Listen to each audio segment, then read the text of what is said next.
MakingAScene.org brings you the music industry's war on ownership. All right, let's just jump right into this, because this one sentence, it perfectly captures the fundamental tension that every single independent artist is dealing with today. It's a conflict that's playing out in every app, on every feed, and with every single stream.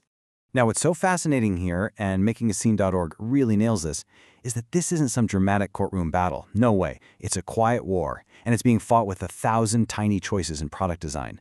The dashboards, the pre-save buttons, the autoplay feeds. All these little things are what train artists to chase fleeting reach instead of building real, durable businesses. And let's be absolutely clear about something. This isn't a problem of scarcity.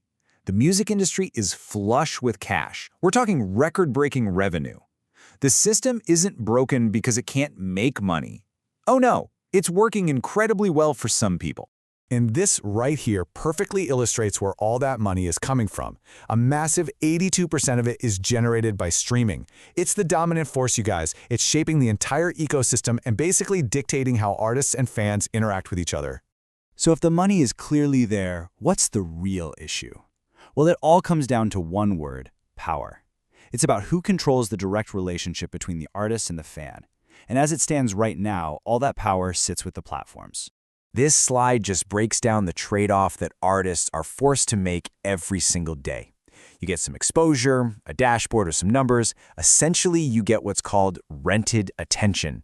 And in exchange for that, well, the platform keeps the most valuable assets: the direct relationship, the audience data, and ultimately, they keep the user. And this leads us to something that MakingAScene.org calls the dashboard illusion, and it's where so many artists get tricked. See, platforms give us these really detailed dashboards that create this feeling of control. But let me tell you, a graph that shows a spike in your streams is not a business. MakingAScene.org puts it perfectly here.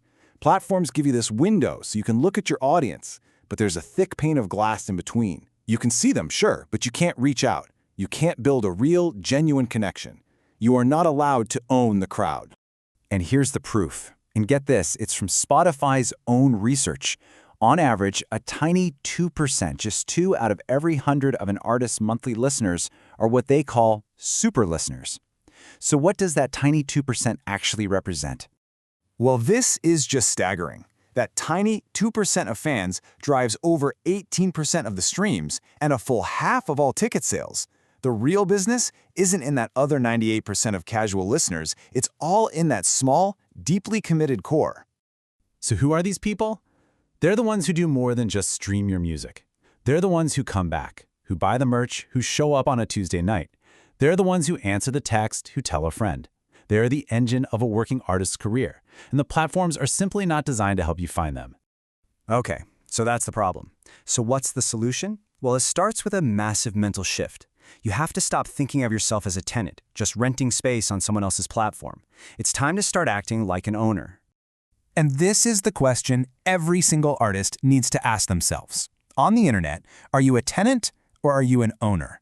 Is your online presence built on land that you actually own, or are you just decorating a rented room that could be taken away from you tomorrow? So this is the new strategy, what MakingAScene.org calls the funnel flip. You use the big platforms for what they're good at, discovery.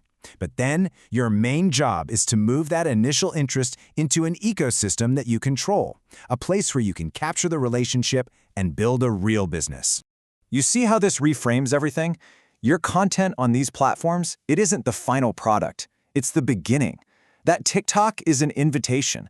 Your Spotify profile is a discovery node. That YouTube video, it's just a door that leads people to your true home base. So, how do you actually do it? Well, it all starts with your website. But not the kind of website most artists have right now. It needs a total rethink.